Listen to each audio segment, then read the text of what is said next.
You can look in your Bible to the book of Daniel. You'll find it, I guess about 2/3 in the way through in your Bible, find the book of Daniel. Last week was the official final message in the summer sermon series entitled Plot Twist. And what we did in that study is we took Old Testament characters and we saw how they pointed towards the New Testament.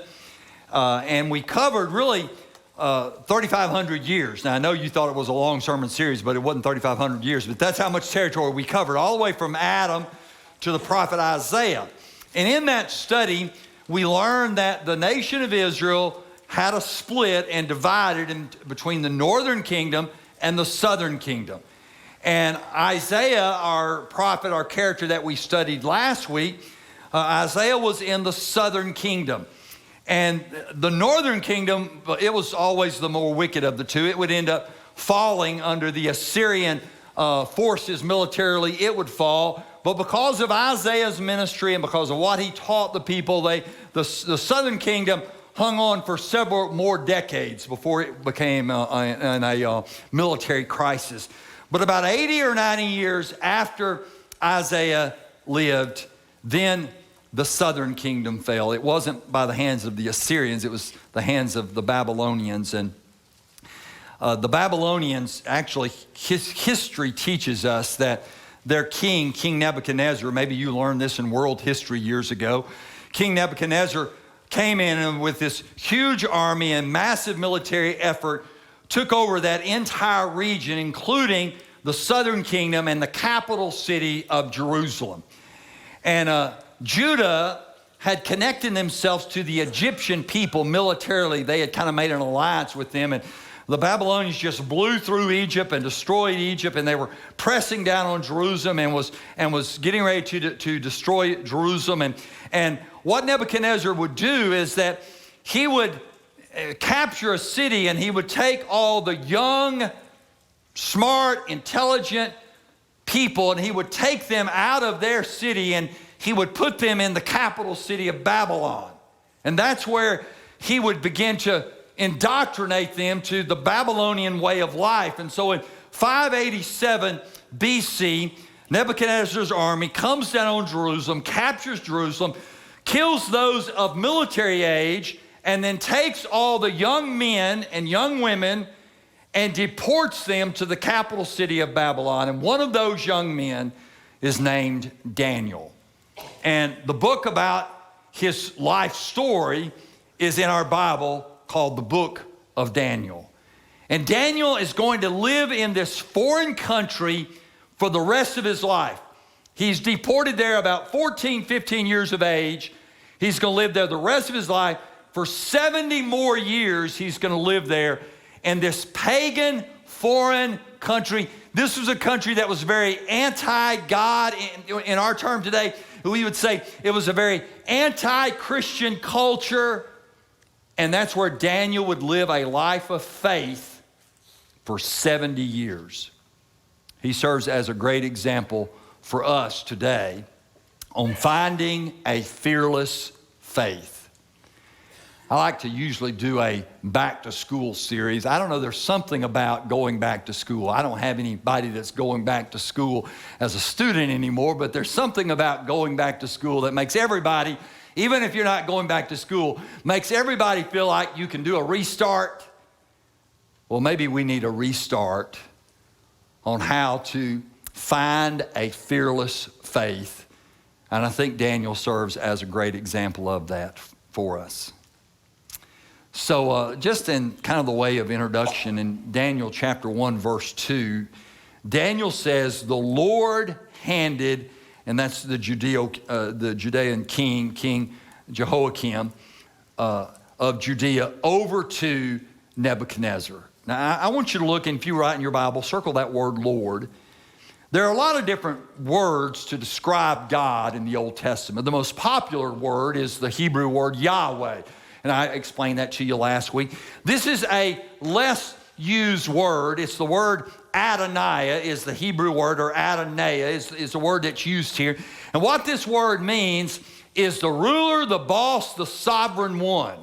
Now that's important as we approach the next 5 or 6 weeks studying this character, Daniel, is that in verse 2, we are told that it wasn't the Babylonian Empire, it wasn't King Nebuchadnezzar, that really the being that made all this happen is God. The sovereign Adonai, the sovereign ruler, the sovereign universal king, God himself is the one who's making this happen. And so you may think that it's the school pulling the strings. You may think it's the parents. You may think it's the kids. You may think it's your boss. You may think it's the workforce. But in reality, when you are God's child, it is Adonai. It is the sovereign one that is running your life, that is setting things in position so that his perfect will is done in your life. So with that introduction, I want to look at the concept of passing a test without cheating. Now, how many of you have cheated on it? Don't raise your hand. I didn't want y'all lying by not raising your hand, okay?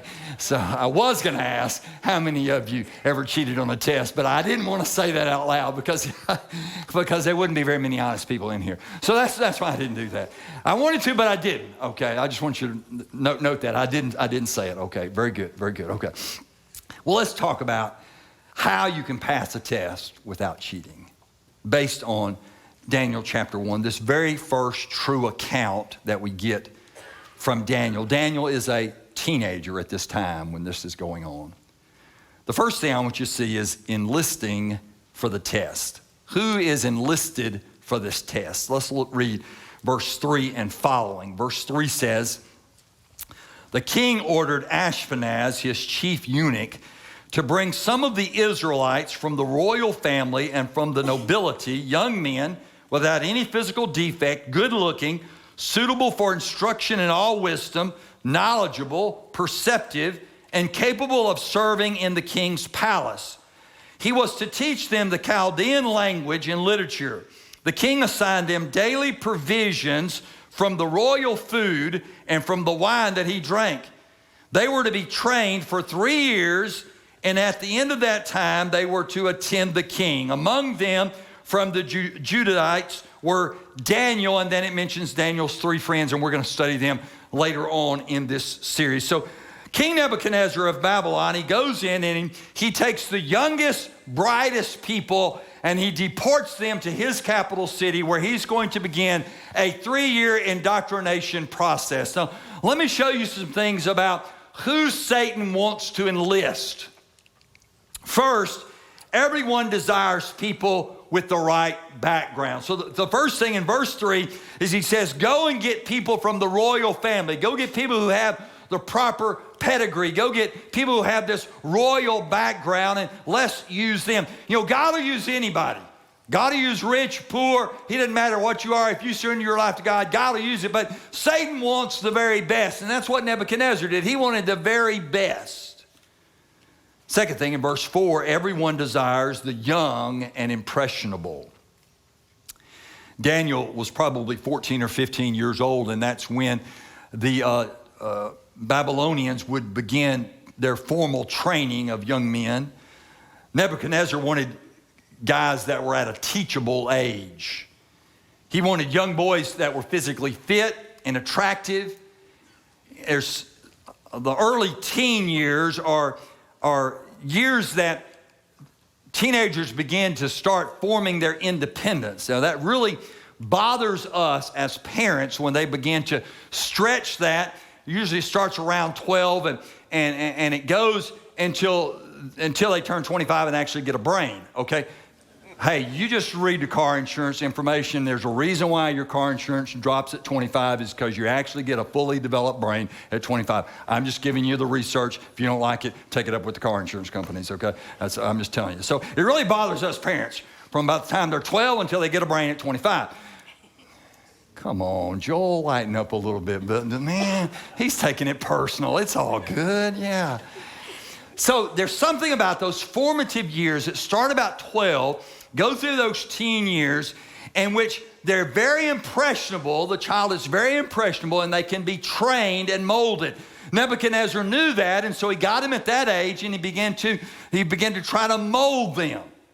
And so what happens with teenagers now, and it's common and there's nothing wrong with it, it's just the way it is that a teenager begins to wonder about the religion that they have been taught. They begin to question everything, and religion is one of the things that they question as well.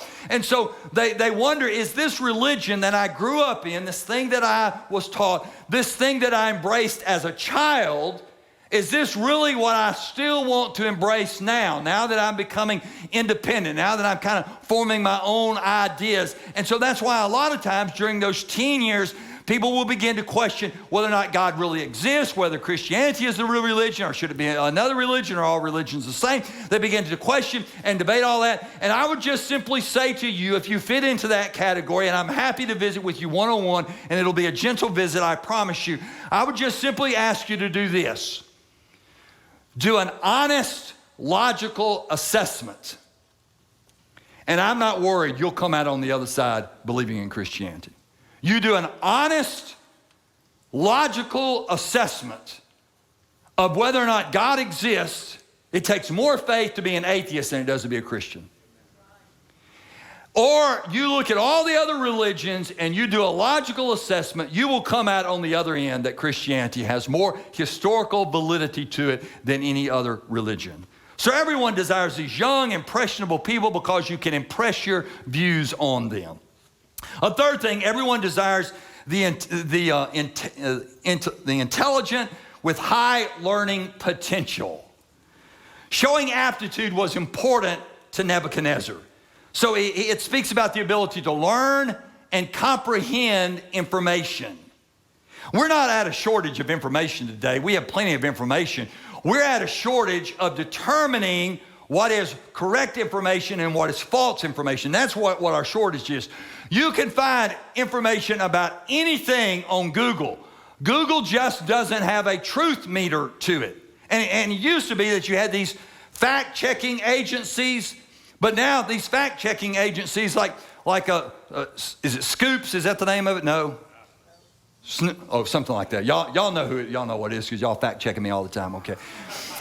It's been proven that they are biased and that actually they are quite fallible themselves, and that they're trying to tell us the facts.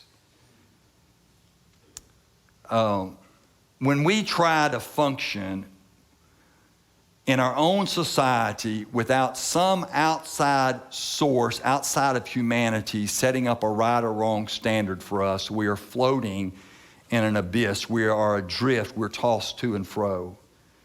Now, the goal of this, it says in the last part of verse 4, the goal was that at the end of this 3-year period, that the young men were going to be able to stand with poise, confidence, mental sophistication before the king so that they could serve the king. That's what it says in the last part of verse 4.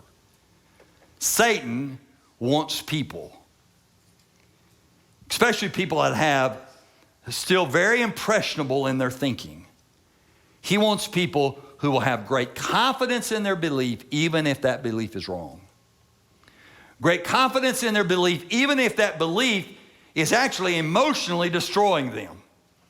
He wants them to have confidence in their belief so that they can serve him.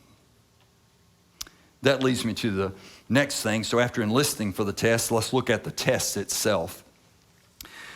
The test were these Hebrew young men, were they going to eat the food and the wine that was offered from the king, or were they going to follow God's standard? The test really was about whether or not they were going to be indoctrinated by the world that they were forced to live in or not. Satan desires to indoctrinate people into believing that wrong is right and right is wrong.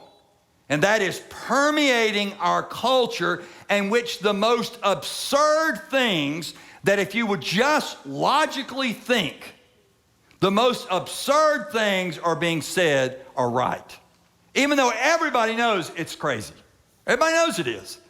But it's being promoted that it's right. We are living in the days of Babylon, in which we're being indoctrinated into believing that what is wrong is right and what is right is wrong.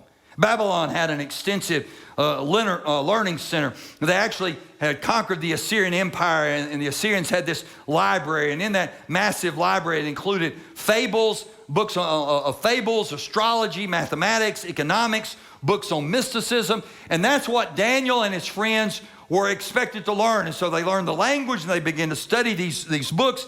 But the one thing that attracted King Nebuchadnezzar to these guys so much is that they had great thinking ability and they logically made assessment. And so they read the material and they came out on the other side and they didn't believe the material. A logical assessment of information leads you to making good decisions on the information you're receiving. Now let's look at a few things about indoctrination. First, indoctrination takes time. In verse 5, it says it was going to be a 3-year period.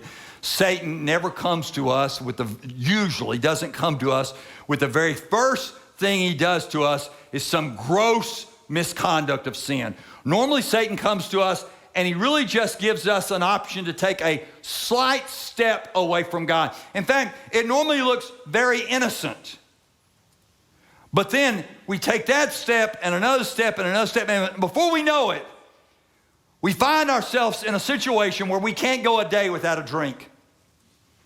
We can't go a week without a scratch off. We can't go a day without pornography. We are in a situation in which the people that we're supposed to love and worship God and serve God with, we won't even speak to. And that didn't happen with just one thing. It happened gradually. That's the way Satan works. Postmodernism began to infiltrate our country in the 60s. Now, the first service knew about that. You know, only Charles and I are the only one that know about the 60s, okay? But in the 60s, they were called hippies. Now they live in Washington. I'm just going to go ahead and say it. Now they live in Washington, okay? They were called hippies. That was a postmodernism. It started in the 60s, and now it's been 60 years, and they have completely engulfed our country.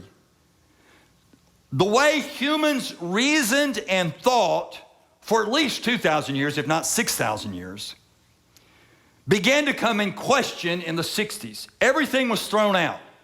There was no rational thinking. You could believe anything you wanted. From that, now we are living in a culture in which you are no longer encouraged to research. You're no longer encouraged to use reason and rationale to make intellectual choices, but instead you're encouraged to go with your feelings. If you feel this, that's what you are. Has nothing to do with intellect, has nothing to do with rational decisions. It has to do with feelings. Now, emotions are more important than facts. That's the result of 60 years of postmodernism. It didn't happen in a day, it didn't happen in a week, it didn't happen in a year, but 60 years now down the road, that's the way we are thinking. That's the way we're trained to think, is don't think, just use your emotions. Part of what comes out of that is called situational truth. Situational truth is this. My situation is I was raised in the South. I was raised in a Christian family. I went to a Christian church. Therefore, my truth is Christianity. But that's just my truth based on my situation. If I had been raised in Iran, then Islam would be true. And situational truth says both are true. It just matters. It just depends on the situation you're raised in. But both can't be true because they cancel each other out. Now, both could be wrong, but both can't be true. It's impossible to do that. Now, I understand that culture influences us. I understand that completely. But eventually there is truth. And if you can't get to the point that eventually there is truth, then you have been indoctrinated over the course of time. So first, indoctrination takes time. Secondly, changing names is a part of indoctrination. Verse 7 shows how the Hebrew names were changed to Babylonian names. Now let me just give you a quick overview about that. All the Hebrew names had a part of the name Yahweh in it. It had a part of the name of the true God in their name. For example, Daniel means God is my judge. That's what the name means. God, the true God, is my judge. What the Babylonians did is they came in and they changed the names and they put their pagan god names two primary ones, Murdoch and Nebo, put those names in those four young men's life and removed God's name from it. It's changing vocabulary, it's changing words where we use words, but we mean something different with it. That's part of indoctrination. Now, I'm getting ready to make a statement. I'm not doing it for political reasons. I'm just going to drop a truth bomb on you, okay? An example of changing vocabulary is the term Black Lives Matter. Stay with me. Don't turn me off yet, okay? Of course, Black Lives Matter. Every life matters. Of course, Black Lives Matter. But if you go to the organization, Black Lives Matter, go to their website. I dare you to. Look at about their 6th or 7th point. And what you'll find on that website is it's not Black Lives Matter. It's black, lesbian, transgenders that matter. And that the male heterosexual black man does not matter. So they've taken words that are good words, that we would all agree with those words, and they've turned it into something else. That's an example of indoctrination. Third thing about indoctrination before I get in any more trouble. Verse 5, telling people what is necessary. I'm still in trouble with this one.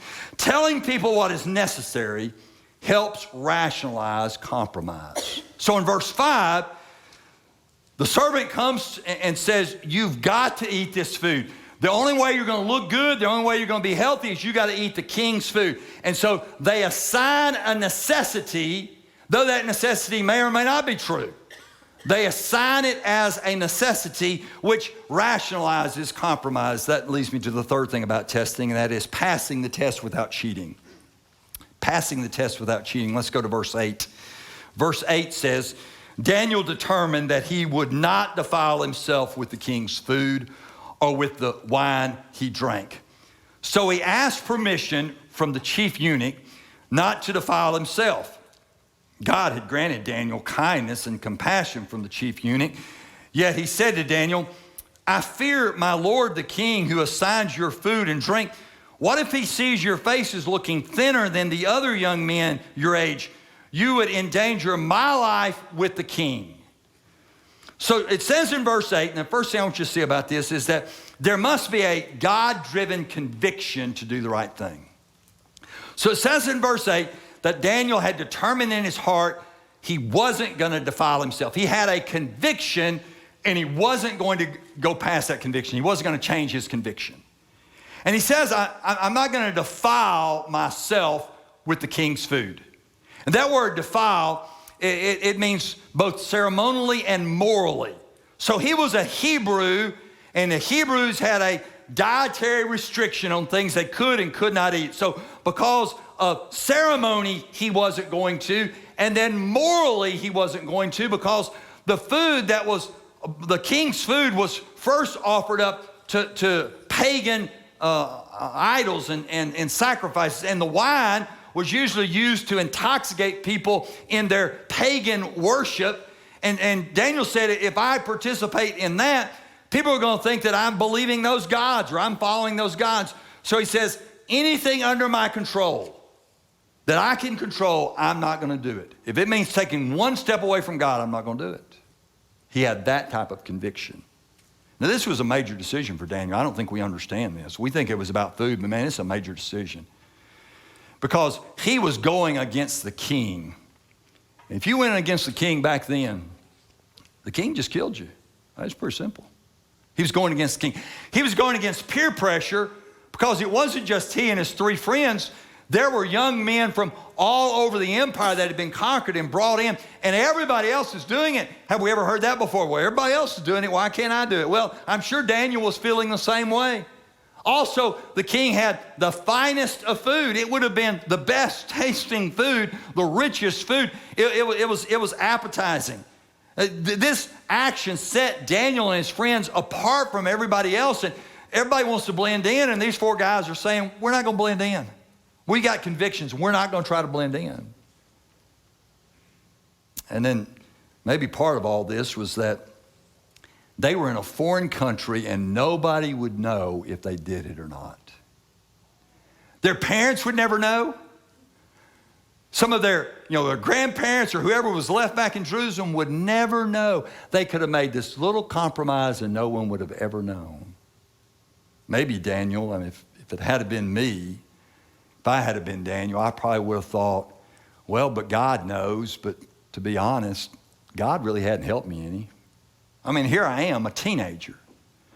I'm captured in a foreign country. God didn't help me any.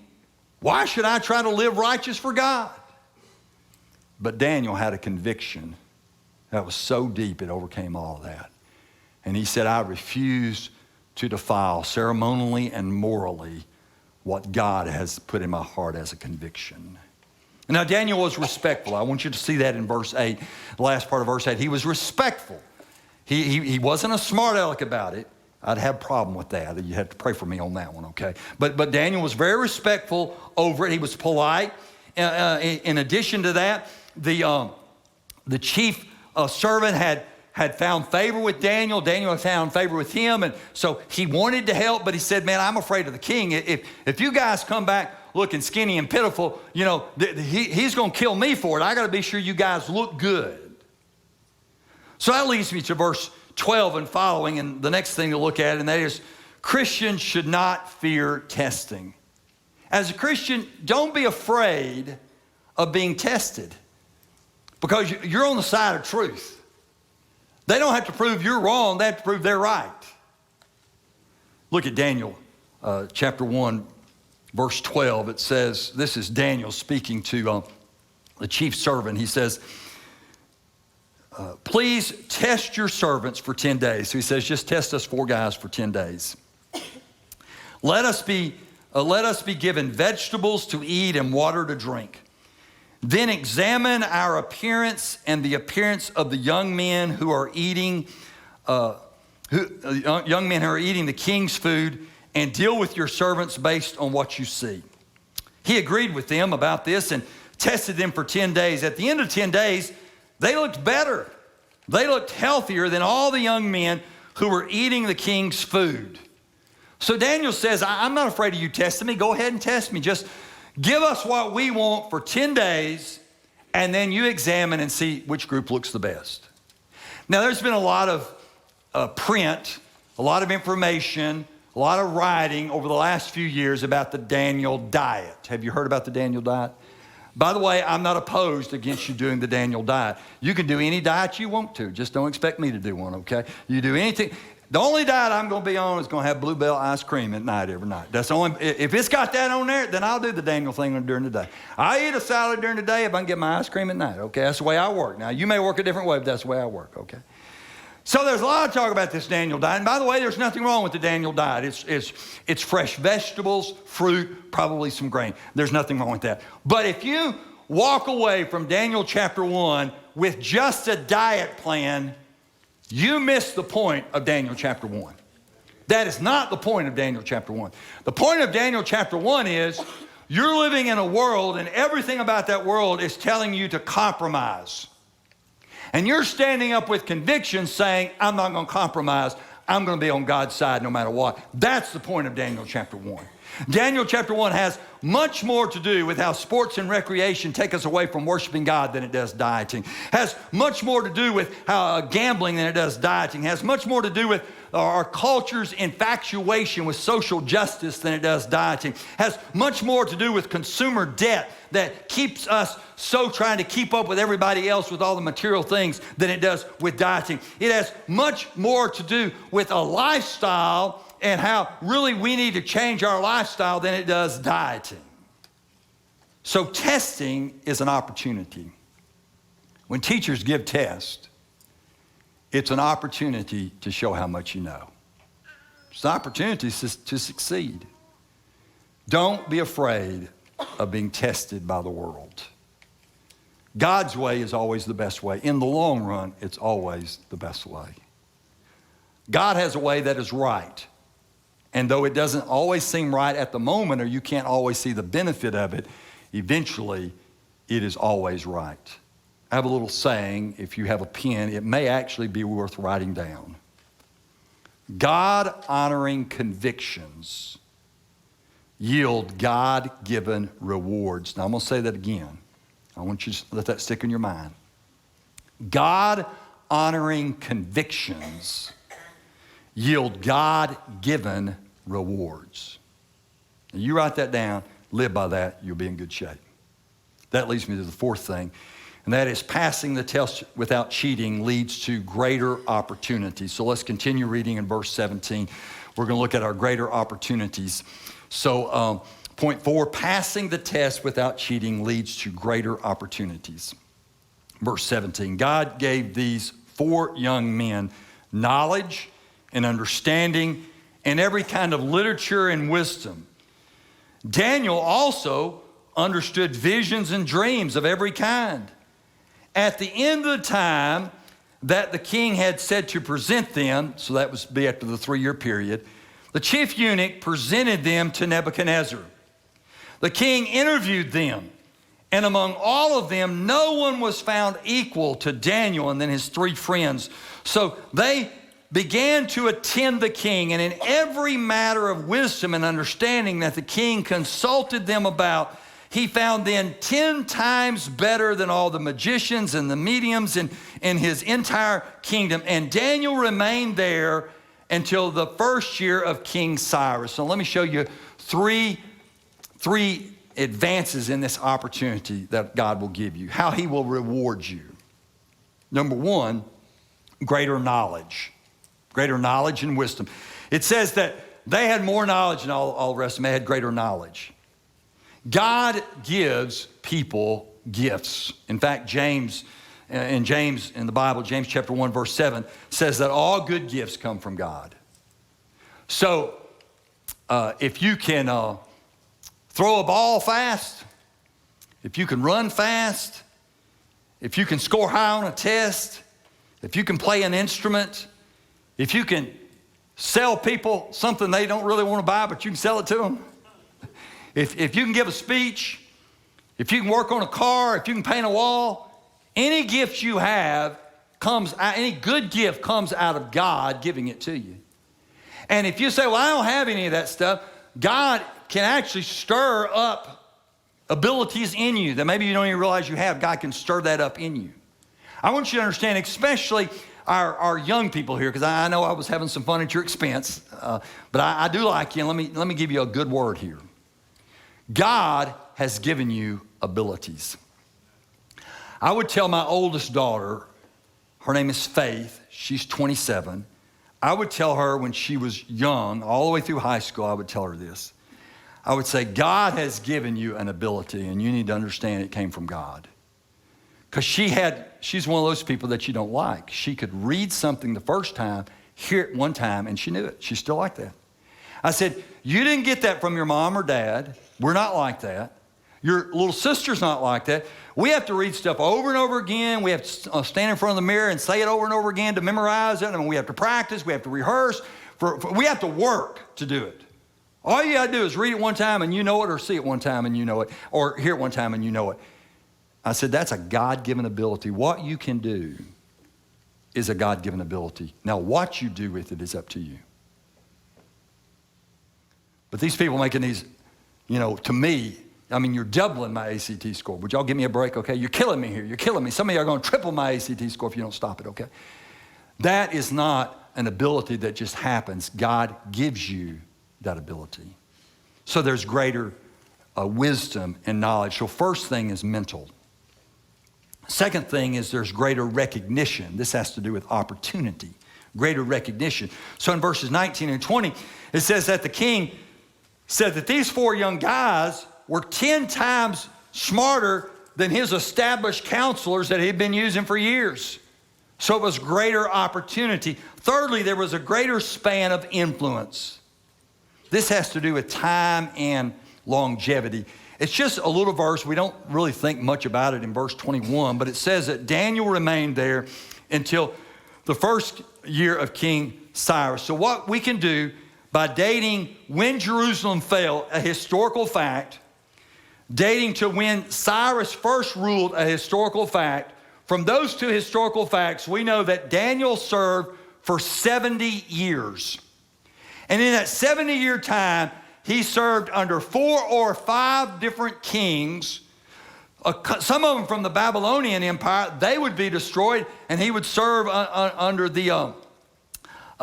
Cyrus and under the Persian Empire after that. So his ministry was expanded because of chapter 1. Now let me show you something about chapter 1 as Jimmy makes his way to the front. Stay with me on this, okay? This was not just a test. This was the test. I want you to get this.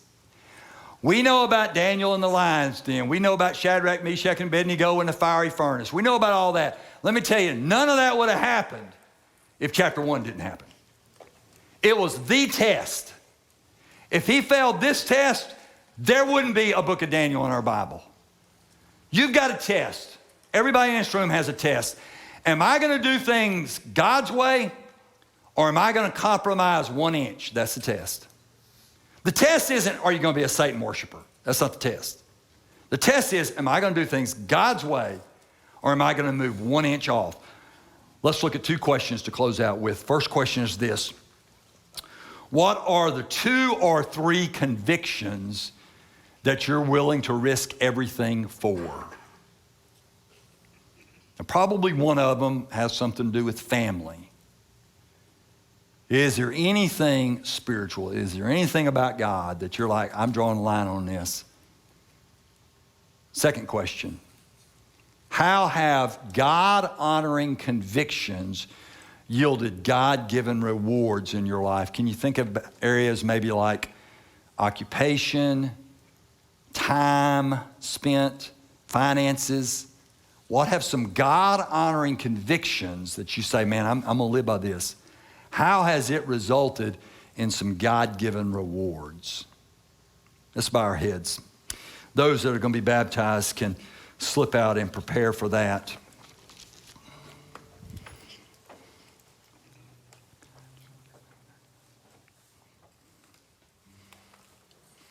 God,